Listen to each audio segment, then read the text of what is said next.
Megastar Chiranjeevi అన్నయ్య గారికి, సురేఖ వదినమ్మ గారికి పెళ్లిరోజు శుభాకాంక్షలు.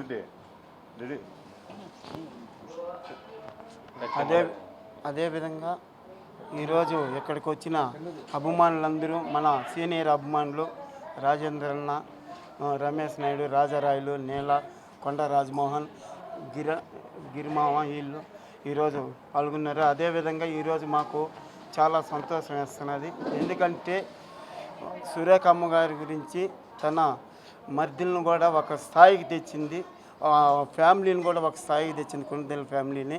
అమ్మగారికి అదేవిధంగా అన్నయ్య ఎంత కష్టపడ్డాడో సినీ ఫీల్డ్లో, వాళ్ళు ఎల్లవేళలా సుఖ సంతోషాలతో ఆయుర ఆరోగ్యాలతో ఎల్లప్పుడూ ఉండాలని మనస్ఫూర్తిగా కోరుకుంటూ, ఆంజనేయ స్వామి కృపా కటాక్షాలు ఎల్లవేళలు ఉండాలని, త్వరలో నేను కూడా అయోధ్య యాత్ర చేపడుతున్నాను.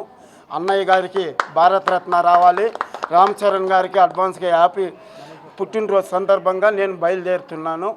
సనాతన ధర్మాన్ని కాపాడుతున్న మా పవన్ కళ్యాణ్ గారు కూడా బాగుండాలని సైకిల్ యాత్ర తిరుపతి నుంచి కాశీ, అయోధ్య యాత్ర చేస్తున్నాను. త్వరలో ఆ దేవదేవుడు ఎప్పుడు అన్నయ్య మెగా ఫ్యామిలీకి తోడుగా ఉండాలని నేను కోరుకుంటున్నాను.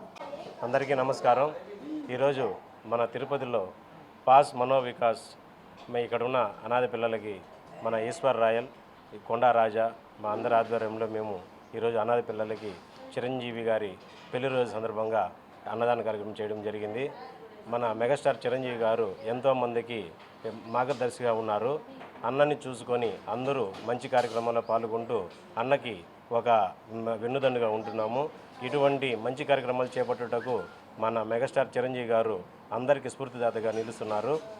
ఈ మెగాస్టార్ చిరంజీవి గారు, ఆయన సతీమణి సురేఖ గారు ఆయురారోగ్యాలతో నిన్ను నూరేళ్ళు ఉండాలని, కాబట్టి మన మెగాస్టార్ చిరంజీవి గారు ఇటువంటి పెళ్లి రోజులు చాలా జరుపుకోవాలని, ఇటువంటి ఈశ్వర్ రాయల్ చిరంజీవి ఫ్యామిలీ కోసం ఎంతో కష్టపడుతున్నారు. చిరంజీవి గారు బాగుండాలని ఎల్లవేళ అతను చిరంజీవి గారి గురించి పొర్లు దండాలు కావచ్చు, సైకిల్ యాత్ర కావచ్చు, ఇలా చేస్తూ వస్తున్నాడు. త్వరలో కూడా ఇప్పుడే అనౌన్స్ చేశాడు, మన అయోధ్య యాత్ర చేస్తానని చెప్పి. అతని యాత్ర దిగ్విజయంగా సాగాలని, చిరంజీవి గారి ఆశీస్సులు అతనికి ఎల్లవేళలా ఉంటాయని ఆశిస్తున్నాను.